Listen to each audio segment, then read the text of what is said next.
Assalamualaikum warahmatullahi wabarakatuh. Salam hormat bagi pendengar setia. Terima kasih sudah selalu mendengarkan konten dari Ruang Kehidupan. Kisah kali ini akan menceritakan tentang Amara, seorang wanita yang telah merancang hidupnya seolah-olah sedang menyusun laporan keuangan yang sempurna. Ia percaya bahwa hari pernikahannya dengan Raffi akan menjadi puncak dari segala keteraturan dan kesuksesan yang ia raih. Semua detail telah dipersiapkan, dari gaun hingga champagne tower mewah di Hotel Bintang 5. Namun, ketika musik mengalun indah dan ratusan tamu menatap panggung, takdir ternyata punya skenario yang lebih brutal. Apa yang akan terjadi pada seorang perfeksionis ketika semua yang ia yakini hancur dalam sekejap mata, dan mempelai prianya hilang tanpa jejak, hanya menyisakan sebuah catatan misterius?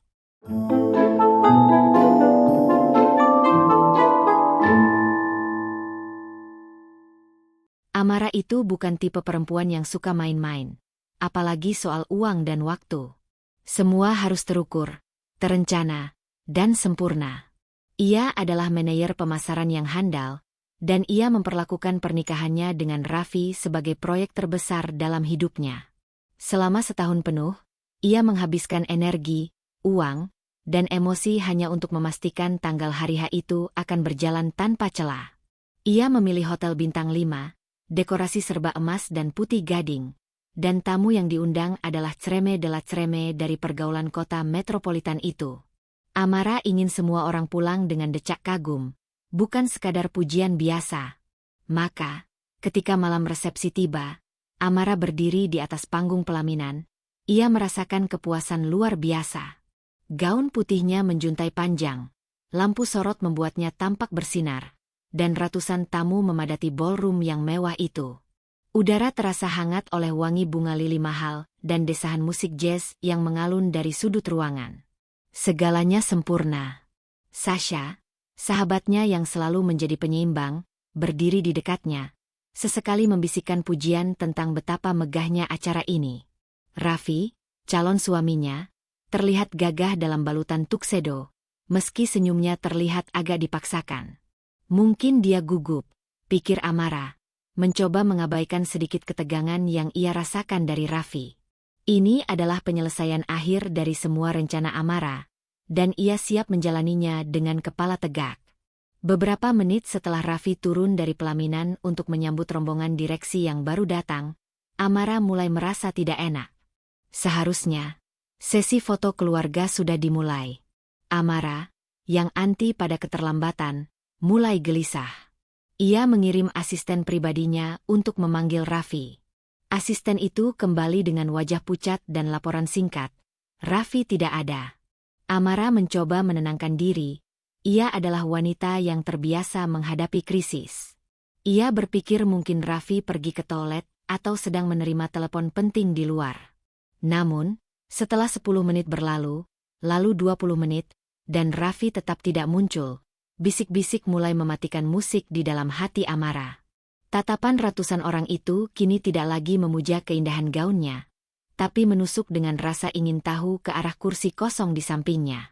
Amara merasa seluruh ruangan itu berputar, dan ia dipermalukan secara telanjang di depan semua orang yang ia kenal dan hormati.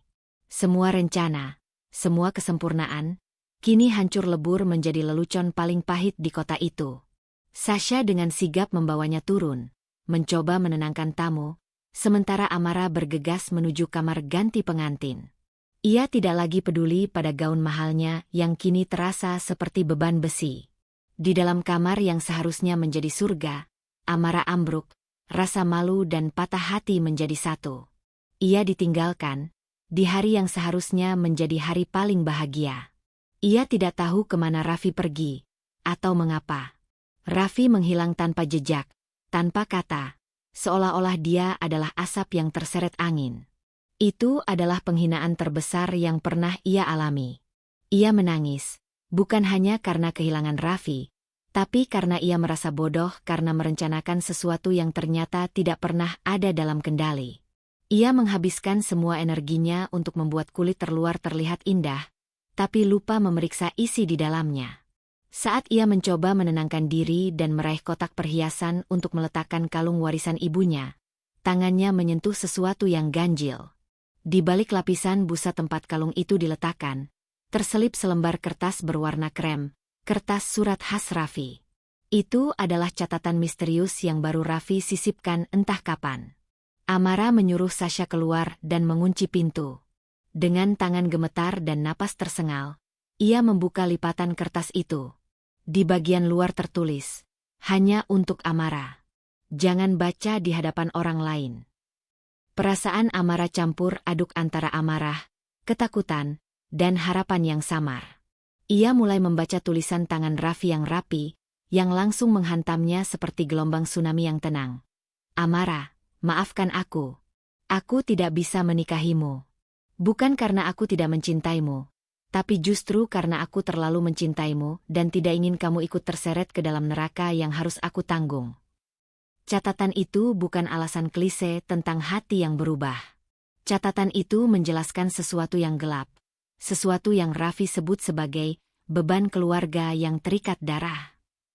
Amara menyadari, kehancuran pernikahannya bukanlah akhir dari drama, melainkan pembuka tirai atas sebuah rahasia besar yang selama ini disembunyikan dengan sempurna. Ia hanya bisa menatap catatan itu, bingung, patah hati, dan mulai merasa takut akan apa yang akan ia temukan selanjutnya. Amara duduk membeku di sofa kamar pengantin. Di tangannya kertas itu terasa dingin. Ia tidak lagi mendengar gemuruh musik dari luar ballroom, yang ada hanya suara napasnya sendiri yang tersengal-sengal. Air mata sudah habis. Yang tersisa adalah kekosongan, lalu amarah yang membara bercampur dengan rasa penasaran yang mematikan. Ia harus tahu. Ia harus tahu mengapa proyek sempurnanya ini dihancurkan dengan cara yang sebrutal ini. Ia menarik napas panjang, mencoba mengumpulkan kembali sisa-sisa dirinya yang seorang perfeksionis, dan kembali membaca tulisan Raffi. Catatan Raffi itu tidak pendek.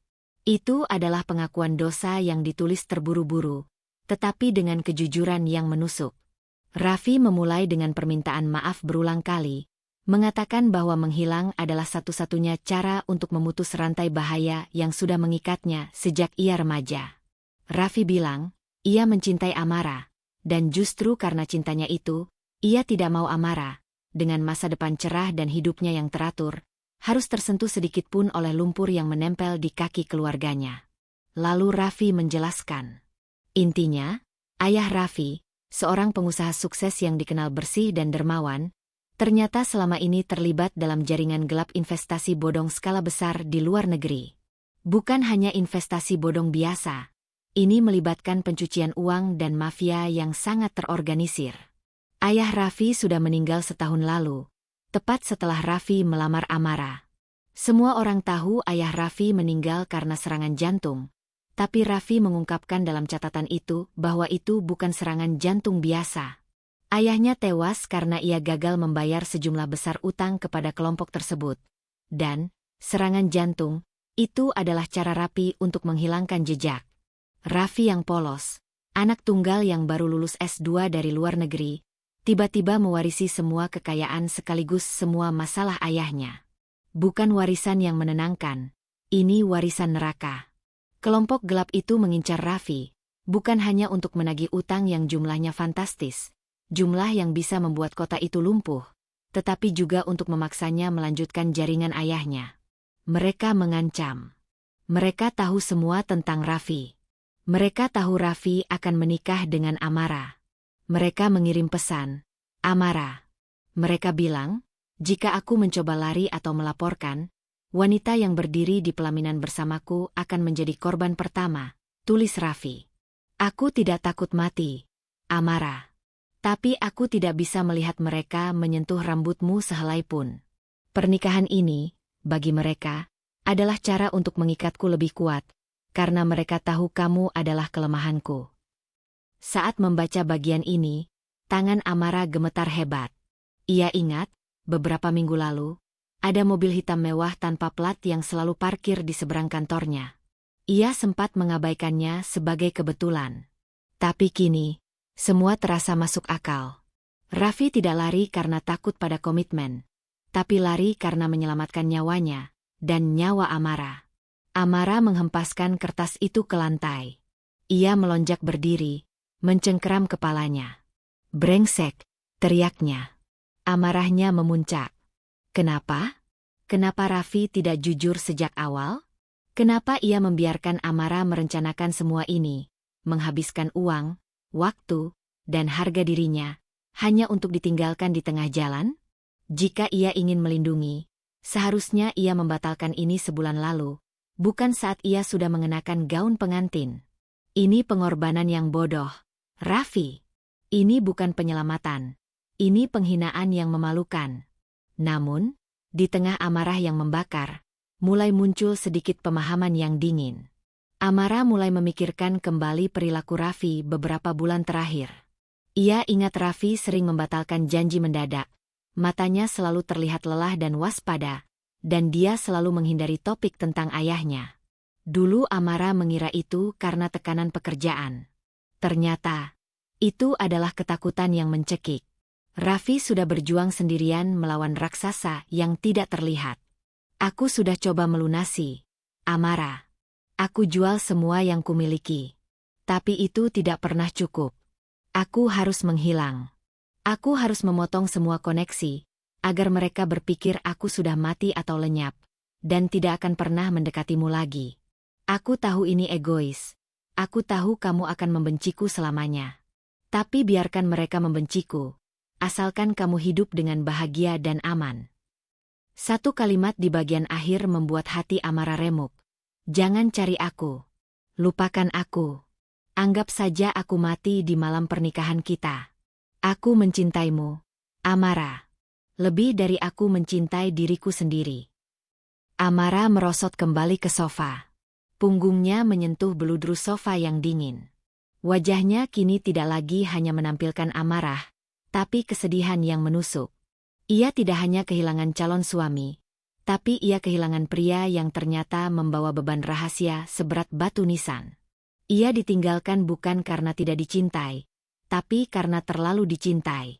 Ironi ini terasa lebih menyakitkan daripada pengkhianatan biasa. Ia memungut catatan itu kembali. Air mata kali ini terasa lebih hangat. Ia marah pada Raffi yang pengecut karena tidak berani bicara, tetapi ia juga mulai memahami penderitaan pria itu.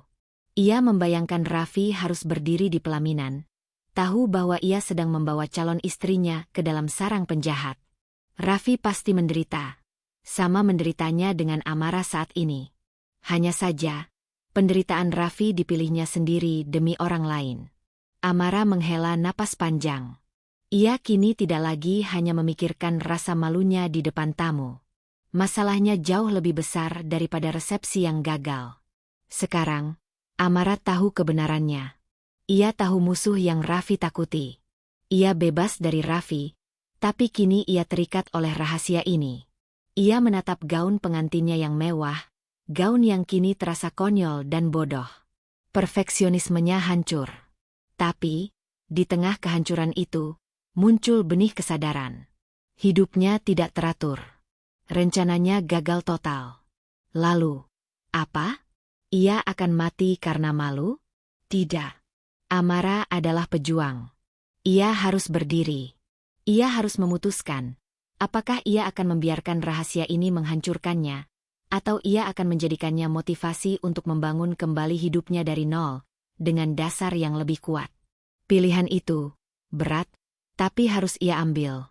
Setelah malam bencana itu, kota metropolitan yang tadinya terasa sebagai panggung gemerlap Amara, kini berubah menjadi ruang sidang terbuka yang kejam. Berita tentang pengantin hilang di pelaminan menyebar lebih cepat daripada api di padang rumput kering.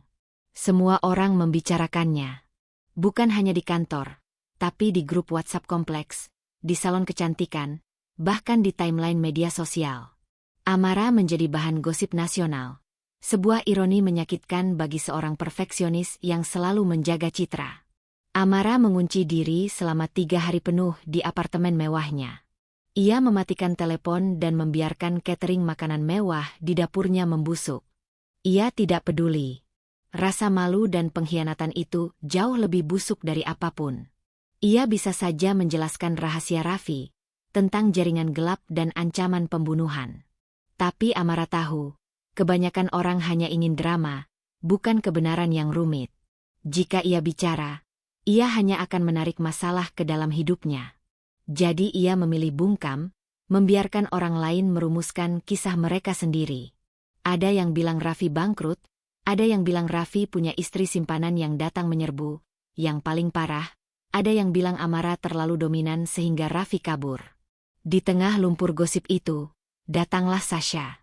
Sasha bukan tipe yang mengetuk pintu sambil membawa sup atau tisu. Sasha datang sambil membawa 3 koper besar berisi pakaian Amara dan beberapa kotak makanan cepat saji. Sasha memaksa masuk. Kamu pikir kamu ini putri tidur? Bangun, Ra. Bau badanmu sudah setara dengan bangkai tikus. Sasha, dengan gayanya yang santai namun tegas, langsung mengambil alih komando. Ia membersihkan apartemen, memaksa Amara mandi, dan menariknya duduk di sofa. Sasha adalah jenis sahabat yang tidak banyak bicara soal perasaan, tapi banyak bicara soal logika dan tindakan. Dengar, Ra, kata Sasha sambil menyuapkan kentang goreng ke mulut Amara. Mereka semua itu sampah. Mereka cuma berani bicara karena mereka tidak ada di posisimu. Mereka itu seperti lampu jalan, cuma bersinar kalau gelap. Begitu kamu bangkit, mereka akan mati sendiri. Amara hanya bisa menggeleng lemah. Aku malu, Sash. Aku merasa seperti pecundang yang kehilangan segalanya. Kamu tidak kehilangan segalanya. Kamu kehilangan seorang pengecut, potong Sasha cepat. Raffi memilih cara pengecut. Dia menyelamatkan dirinya dengan mengorbankan harga dirimu. Lupakan alasannya yang mulia itu. Dia meninggalkanmu saat kamu mengenakan gaun putih. Titik. Sasha tidak membiarkan Amara berlarut-larut dalam kesedihan. Sasha tahu Amara butuh pengalihan yang praktis. Sasha memaksanya kembali bekerja di kantor. Namun Amara tidak sanggup. Setiap tatapan di kantor terasa seperti jarum. Setelah 3 minggu mencoba, Amara menyerah dan mengajukan cuti panjang. Kantor adalah bagian dari masa lalu yang teratur, dan Amara sudah tidak punya keteraturan itu lagi. Melihat Amara yang hanya duduk termenung, Sasha menyodorkan buku sketsa lama Amara. Itu buku yang penuh dengan desain-desain pakaian, gaun, dan pola-pola rumit. Butik impian Amara. Impian yang ia kubur dalam-dalam demi mengejar karir korporat yang lebih aman dan terjamin. Kamu ingat ini? Tanya Sasha. Waktu kita SMA, kamu bilang mau buka butik yang membuat wanita merasa kuat. Mana rencana itu, Ra? Kamu sudah berhasil di karir. Kamu sudah berhasil merencanakan pernikahan. Kenapa kamu tidak coba merencanakan kebahagiaanmu sendiri kali ini? Kata-kata Sasha menampar Amara. Selama ini, hidupnya selalu tentang apa yang seharusnya. Ia harus punya karir bagus, harus menikah dengan pria mapan, harus punya rumah mewah. Itu adalah daftar periksa yang Amara buat sendiri. Tapi setelah semua itu hancur, Amara mulai bertanya, apakah ia benar-benar bahagia? Apakah ia benar-benar menginginkan pekerjaan yang mengharuskannya lembur setiap hari? Apakah ia benar-benar menginginkan pesta pernikahan yang menghabiskan tabungannya hanya demi pujian orang? Amara mulai memikirkan kembali hidupnya. Rasa sakit hati dan malu itu perlahan bertransformasi. Ia mulai melihatnya bukan sebagai akhir, tapi sebagai titik nol yang bersih. Ini adalah kesempatan. Kesempatan untuk tidak lagi hidup berdasarkan tabel Excel atau ekspektasi orang lain. Aku punya uang, bisik Amara, lebih kepada dirinya sendiri. Aku punya tabungan yang seharusnya dipakai buat beli rumah. Uang yang Raffi tinggalkan. Sasha, kita bisa pakai uang itu. Sasha tersenyum. Untuk apa? Menyewa detektif mencari Raffi? Untuk liburan tanpa batas? Tidak, jawab Amara. Matanya mulai bersinar lagi. Itu bukan kilauan air mata, tapi kilauan ambisi. Untuk ini. Untuk butik ini. Aku ingin merancang hidupku sendiri. Aku ingin membuktikan bahwa Amara tidak butuh siapapun untuk berdiri tegak. Sasha tertawa lebar. Tawa yang sudah lama tidak didengar Amara. Nah, itu baru Amara yang aku kenal. Si Ratu Perfeksionis. Kalau begitu, lupakan dulu semua drama Raffi. Kita mulai dari mana? Modal sudah ada. Koneksi juga ada. Tapi kamu tidak bisa langsung buka butik di mall besar. Ra. Kamu harus belajar dari dasar. Percakapan itu berlangsung hingga larut malam. Mereka tidak lagi membahas Raffi atau pernikahan yang gagal. Mereka membahas vendor kain, strategi pemasaran, dan desain-desain yang ada di buku sketsa Amara. Perlahan, Amara menyadari bahwa Sasha tidak hanya menyembuhkan lukanya, tapi juga membantunya menggali impian yang terkubur. Butik itu bukan lagi sekadar impian lama, tapi papan pelampung yang akan membawanya keluar dari lautan malu. Amara akhirnya bisa tidur nyenyak, tidak lagi dihantui rasa malu, tetapi oleh rencana yang menantang. Ia sadar, untuk bangkit, ia harus melupakan semua yang teratur dan menerima bahwa hidup ini penuh kejutan.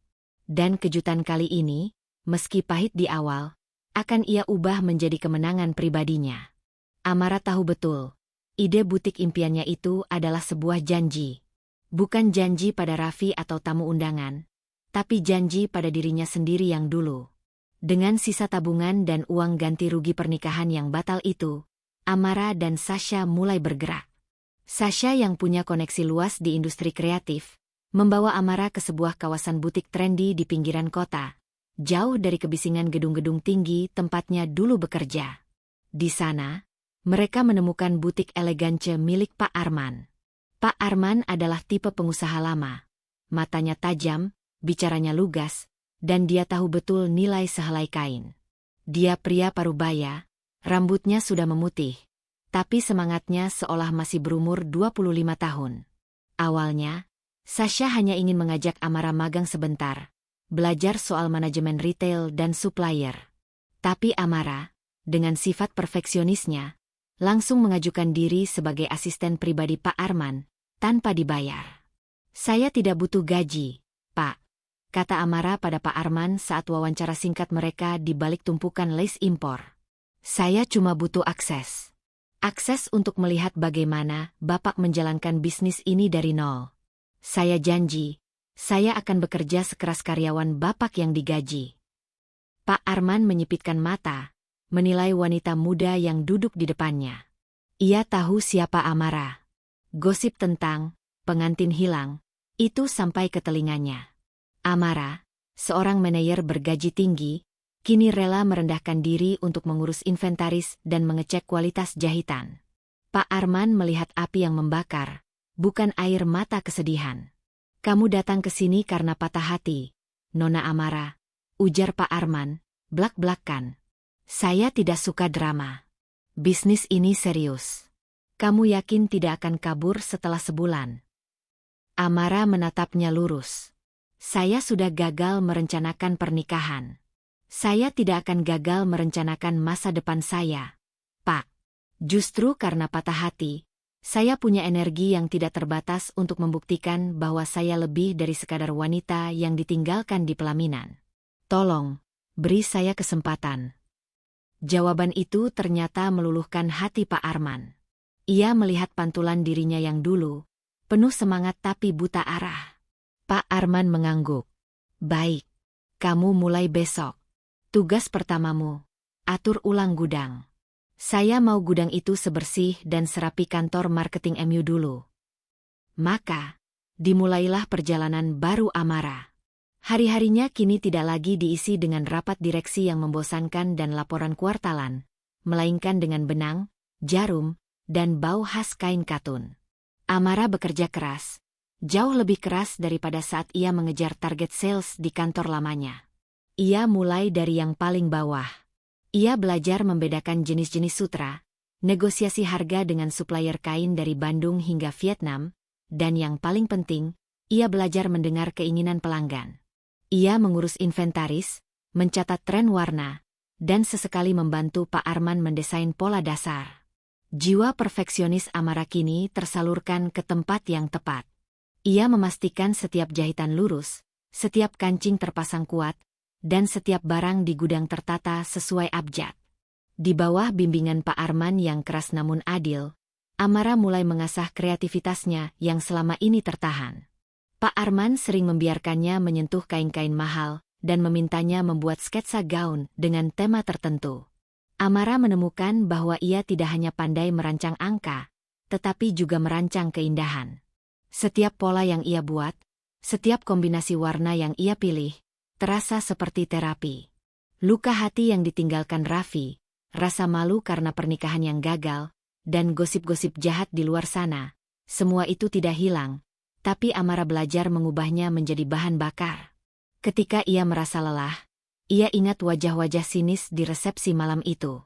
Ketika ia merasa putus asa, ia ingat kalimat Raffi tentang neraka yang harus ditanggung. Ia bertekad, ia akan membangun benteng kehidupannya sendiri, benteng yang tidak bisa dihancurkan oleh rahasia masa lalu siapapun. Sasha menjadi pemandu sorak utamanya. Sasha sering datang membawakan kopi, melihat Amara yang kini mengenakan kaos oblong alih-alih setelan blazer mahal.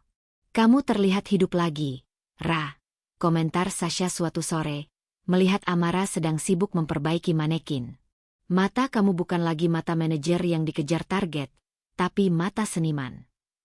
Amara tersenyum, senyum yang tulus, tanpa dibuat-buat. "Aku belajar satu hal, Sash. Selama ini aku mengejar yang aman dan terjamin. Tapi ternyata, di zona tidak nyaman inilah aku menemukan siapa aku sebenarnya.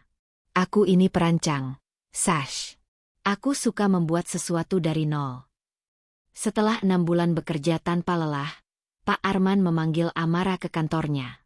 "Kamu sudah lulus, Amara," kata Pak Arman, menyerahkan kunci kecil. "Kamu sudah tahu seluk-beluk bisnis ini. Kamu punya mata yang bagus dan etos kerja yang gila. Sekarang, ambil uangmu, dan mulai butikmu sendiri." Kunci itu ternyata adalah kunci salah satu kios kecil di ujung jalan butik Pak Arman. Pak Arman menyewakannya dengan harga persahabatan, sebagai bentuk investasi pada potensi Amara. Air mata Amara menetes, kali ini air mata syukur. Ia pamit dengan hormat, mengambil kunci itu, dan menatap kios kosong di ujung jalan. Ia menamainya Amara S. Ascent, Kebangkitan Amara. Dengan modal seadanya, dan bantuan Sasha untuk urusan branding dan media sosial, Amara mulai mewujudkan impiannya. Ia mendesain interior sendiri, membeli mesin jahit bekas yang bagus, dan mulai memproduksi beberapa pakaian ready-to-wear dengan sentuhan unik. Desain yang elegan namun nyaman, mencerminkan kekuatan wanita modern. Setiap jahitan bukan hanya benang, tapi harapan. Setiap pakaian yang ia ciptakan adalah simbol kebangkitan pribadinya. Amara tidak lagi melihat gaun pengantinnya yang gagal sebagai kenangan pahit. Ia melihatnya sebagai pelajaran termahal. Ia kini tahu, kegagalan terbesar adalah tidak mencoba bangkit setelah jatuh. Dan kini, ia tidak hanya bangkit. Ia sudah menemukan jalan barunya. Butik Amara S. Ascent kini bukan lagi kios kecil di ujung jalan. Setelah 2 tahun beroperasi, butik itu telah berkembang menjadi flagship store yang ramai, menempati 2 lantai di kawasan perbelanjaan kelas atas. Desain Amara benar-benar meledak di pasaran. Ia merancang pakaian untuk wanita pekerja yang butuh power dressing tanpa harus mengorbankan kenyamanan. Kemeja-kemejanya memiliki potongan tegas namun lembut di kulit. Gaun-gaunnya elegan namun tidak membatasi gerak. Slogan butiknya, "Kekuatan ada di pilihanmu," benar-benar melekat di hati para pelanggan. Kesuksesan datang beruntun. Awalnya, Sasha hanya menggunakan koneksi pribadinya untuk mempromosikan di media sosial. Tapi kemudian, seorang editor majalah fashion ternama tertarik dengan konsep Amara yang berani. Mereka menyebut Amara sebagai desainer kebangkitan. Wanita yang mengubah kegagalan pribadi menjadi karya seni yang menginspirasi. Wawancara demi wawancara datang, liputan media membuat namanya melambung. Pelanggan kini datang tidak hanya dari kota metropolitan itu, tetapi juga dari luar pulau. Amara tidak lagi mengejar kesempurnaan artifisial. Ia mengejar keaslian. Ia belajar bahwa kebahagiaan sejati datang dari hal-hal yang ia bangun dengan tangannya sendiri. Setiap pakaian yang terjual, setiap pujian yang ia dengar tentang desainnya, terasa 1000 kali lebih manis daripada bonus tahunan di kantor lamanya. Amara kini adalah bos. Ia memimpin tim kecil yang bersemangat, mengajari mereka bahwa detail adalah kunci, dan bahwa semangat tidak bisa dibeli dengan uang. Ia mandiri, sungguh-sungguh mandiri. Tabungannya kini berlipat ganda, bukan karena warisan atau tunjangan dari siapapun, melainkan dari hasil kerja kerasnya. Ia mampu membeli apartemen baru yang lebih kecil, tetapi jauh lebih terasa miliknya.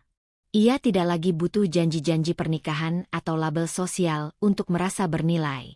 Amara telah menemukan kekuatan diri, sebuah energi yang ia tempa dari rasa malu dan patah hati di masa lalu. Ia telah menemukan ketenangan batin, sebuah kemewahan yang jauh lebih berharga daripada ballroom hotel bintang 5. Ia tidak lagi marah pada Raffi. Ia hanya bersyukur, karena jika pernikahan itu terjadi, ia mungkin tidak akan pernah menemukan jalan ini. Sampai pada suatu sore yang cerah, saat Amara sedang sibuk menata koleksi musim gugur di butiknya, Sasha masuk dengan wajah tegang. Sasha tidak pernah setegang ini, bahkan saat butik mereka hampir bangkrut di bulan-bulan awal. "Ra, ada yang mencarimu di kafe seberang," bisik Sasha, mencoba bersikap normal di depan karyawan lain. "Siapa?" tanya Amara sambil membenarkan letak kain. "Kalau mau meeting sama supplier suruh dia tunggu sebentar. Aku lagi sibuk." "Bukan supplier," kata Sasha, suaranya tercekat. "Dia, Raffi."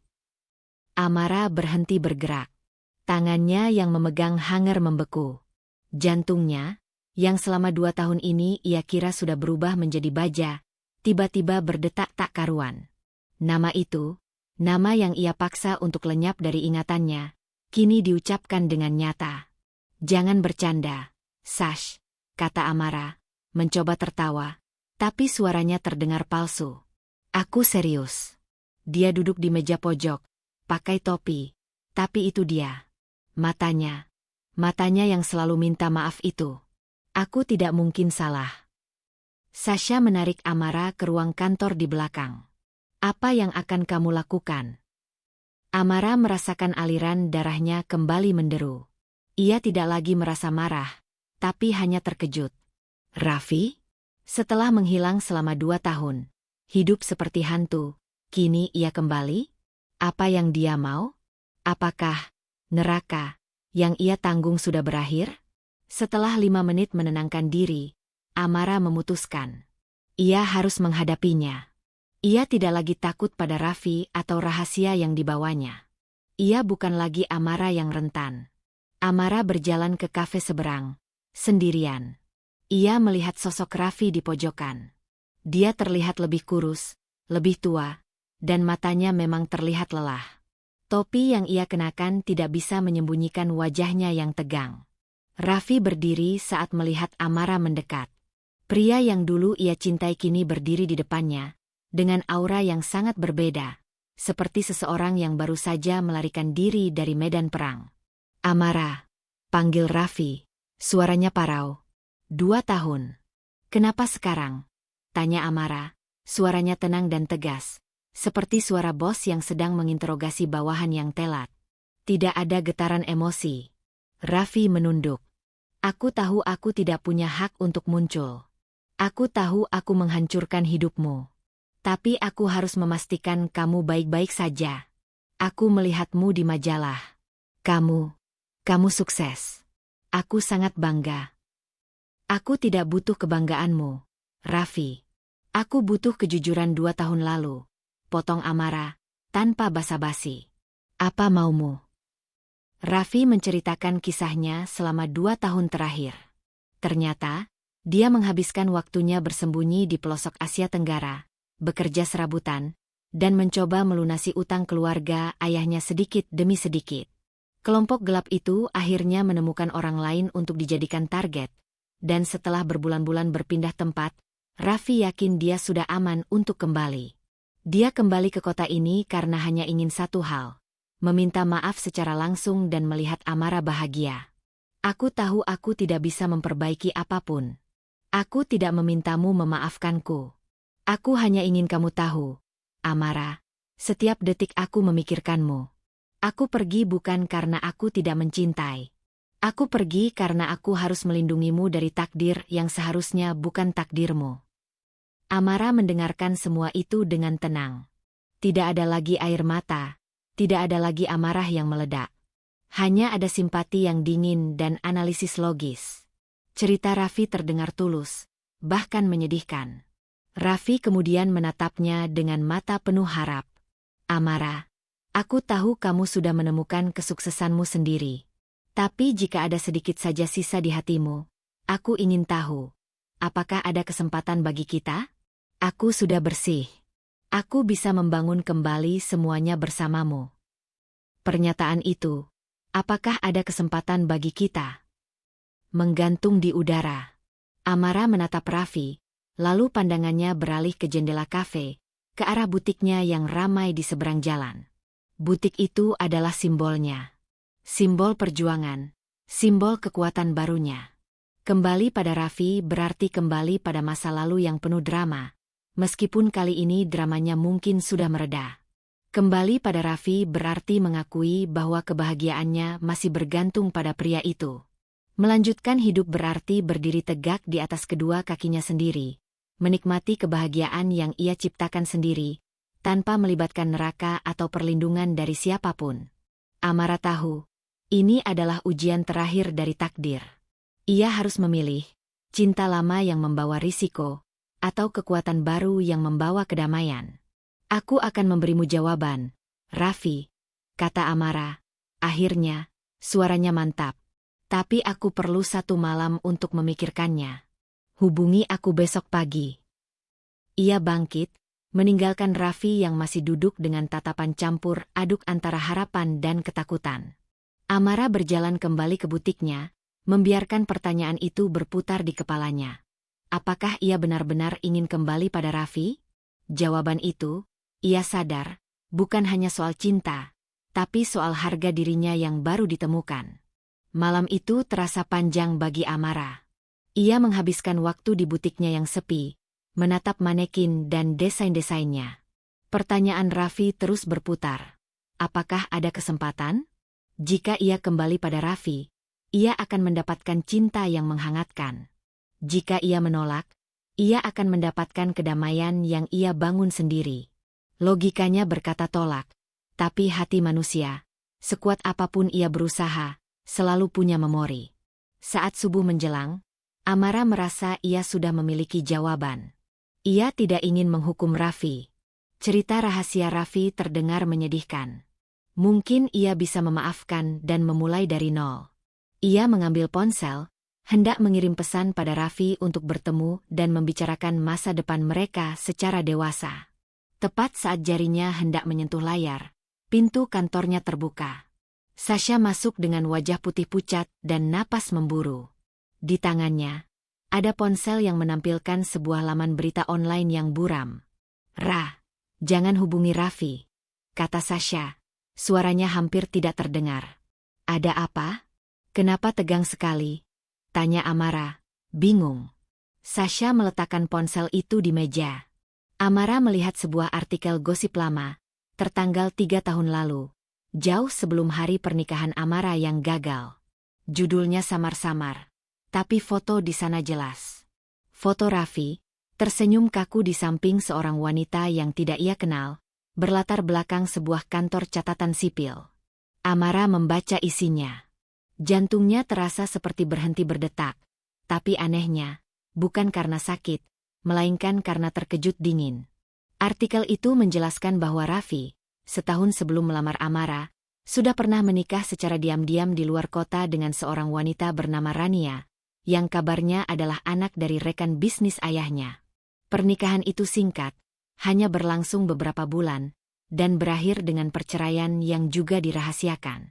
Aku menemukannya saat aku coba stalking dia tadi malam, bisik Sasha. Raffi tidak hilang karena ancaman mafia saja, Dia sudah pernah berbohong tentang statusnya sejak awal. Amara terpaku. Seluruh cerita Raffi tentang neraka keluarga dan melindungi Amara tiba-tiba terasa palsu dan dangkal. Bahkan jika ancaman itu benar, kebohongan ini, kebohongan tentang pernikahan pertamanya adalah pengkhianatan pada kejujuran. Raffi telah berbohong tentang sesuatu yang mendasar, tentang jati dirinya. Rasa sakit itu tidak ada. Yang muncul adalah rasa lega yang luar biasa, seperti beban yang tiba-tiba diangkat dari punggungnya. Amara menatap Sasha, lalu tertawa kecil. Tawa yang getir tapi tulus. Ternyata, aku tidak perlu memilih, Sash, kata Amara, mengambil napas lega. Dia sudah memilihkan untukku. Aku tidak akan kembali pada pria yang tidak jujur pada hal sekecil ini, apalagi soal pernikahan. Semua alasan mulianya tentang perlindungan hanyalah topeng untuk menutupi sifat dasarnya, tidak jujur. Momen itu adalah titik baliknya yang sebenarnya. Bukan saat Raffi menghilang, tapi saat ia menyadari bahwa pria itu tidak pernah pantas untuk ia tangisi. Rasa malu yang dulu ia rasakan kini benar-benar hilang, digantikan oleh rasa syukur. Syukur karena Tuhan telah menyelamatkannya dari kehidupan yang penuh kebohongan. Amara meraih ponselnya, bukan untuk menghubungi Raffi, tapi untuk memblokir nomornya. Ia menutup buku lama itu, membiarkan Raffi menjadi bagian dari bab yang tidak relevan. Ia berdiri, merapikan bajunya yang kusut setelah semalaman bekerja. Amara berjalan ke jendela butik, menyaksikan matahari pagi mulai menyinari jalannya. Tak lama kemudian, butik itu akan ramai lagi. Pelanggan akan datang, mencari desainnya, mencari kekuatan yang Amara tanamkan dalam setiap jahitan. Amara tersenyum lebar. Senyumnya kini bukan lagi senyum perfeksionis yang sukses, tapi senyum wanita yang bebas.